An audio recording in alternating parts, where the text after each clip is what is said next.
Another day, another vlog guys. Kaya tuklasin natin ang ganda ng museum dito sa Pilipinas.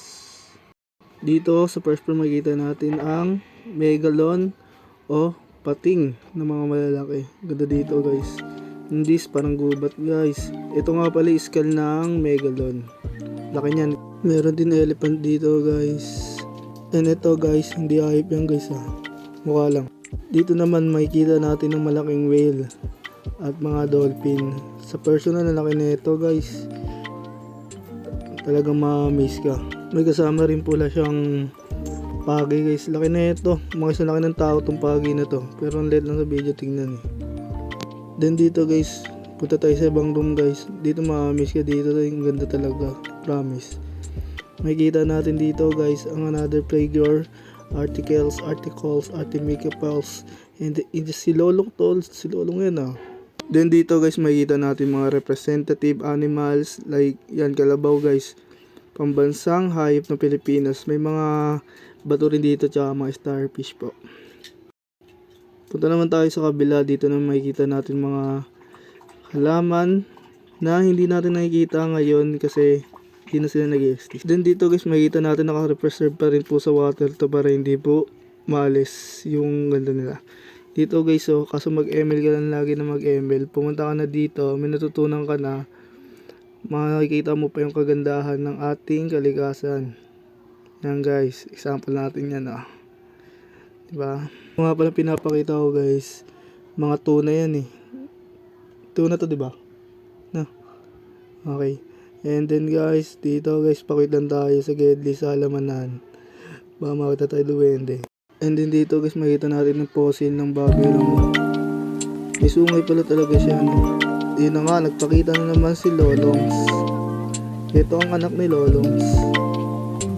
Ito guys, parang mga nakikita lang ito sa mga. Guys, papakita ko muna sa inyo kung gaano maganda yung mga nandito.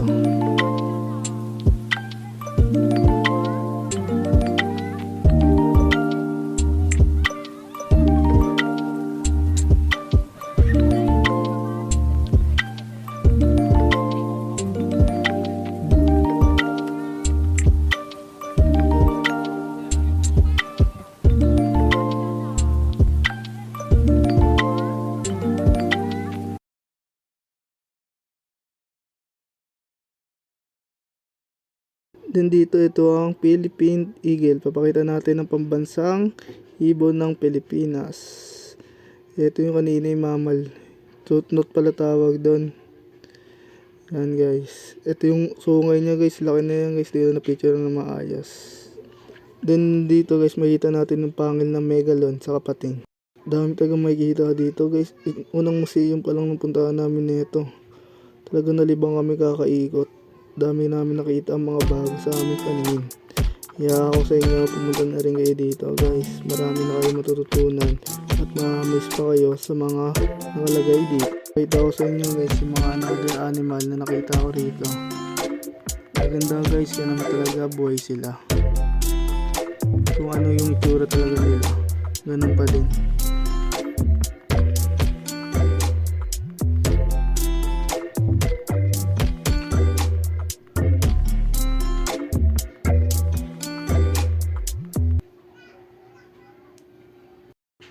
Na guys, and dako na tayo sa Palawang Museum. Ganda rin dito guys. Nakita niyo una pa lang nalaki na ng bumunga na fossil. Ito guys, anti-submarine. Ayan guys, papasok tayo dyan guys. Nasa ilalim na tayo ng tubig. Yeah! Woo! Woo! May makikita tayong pogi dito guys. Ayan na, pogi idol. And guys, continuous list lang tayo dito. Nag-iikot kasi nalilibang talaga ako. Sarap umikot sa mga ganito guys. Sobrang ganda. And dito guys mga ukit bato. Ukit bato na tao guys.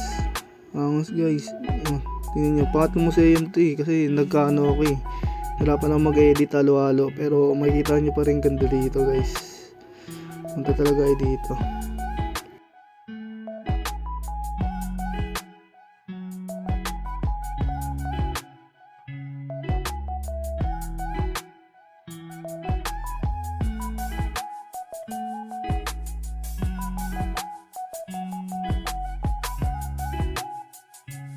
kapag umikot ka dito guys, mapapawatanize ka na lang talaga. Sobrang ganda, tignan mo naman.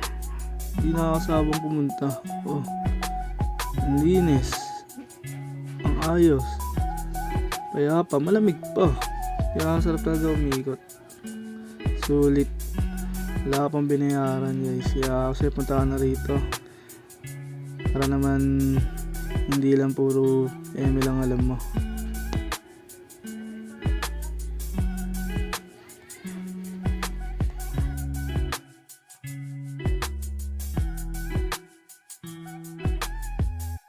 So guys, ukit ba to rin to guys. Lupit. Hirap na ito gawin.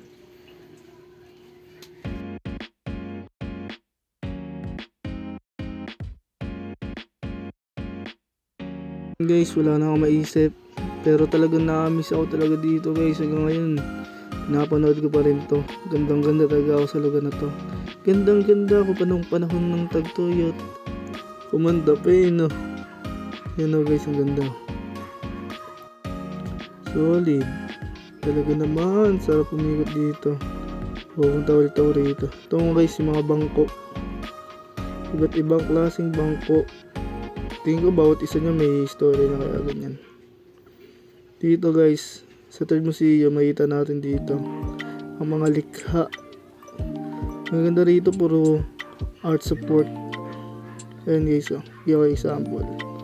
Damn, hangasan. Ito guys, yung nag-drawing na ito, pangalan ng papa ko. Yan, mamayan guys.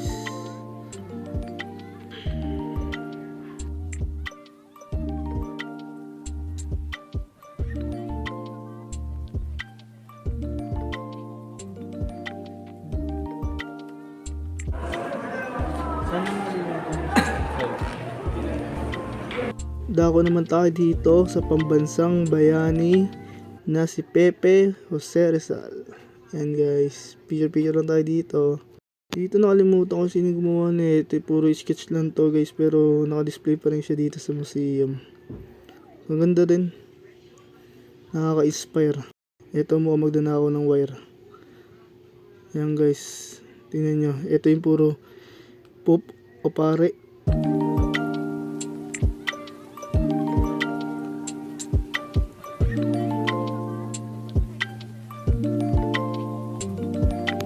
Makikita rin natin dito guys yung mga larawan ng mga santo tulad ng mga Mary po.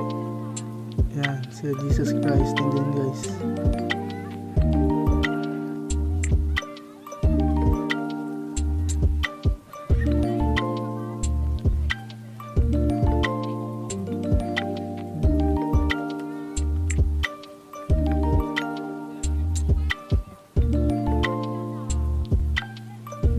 Then dito guys, makikita na natin si MJ naglalakad. Then dito sa next room guys, makikita natin ang idol na si Juan Luna. Ito yung mga arts niya guys, papakita natin sa inyo. Yan, mga ako dito. Ang ganda ako dito sa mga ginawa niya. Nakaka-inspired. Balik drawing na kaya tayo guys. Yan o. Damn.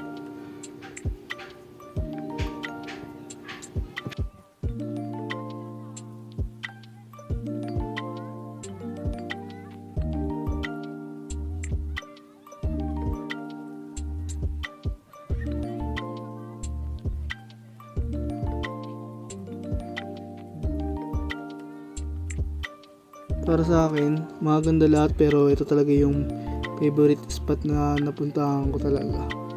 Ganda ng mga obra, di ka magsasawang panoorin, tignan. Pagmasdan nyo na lang guys.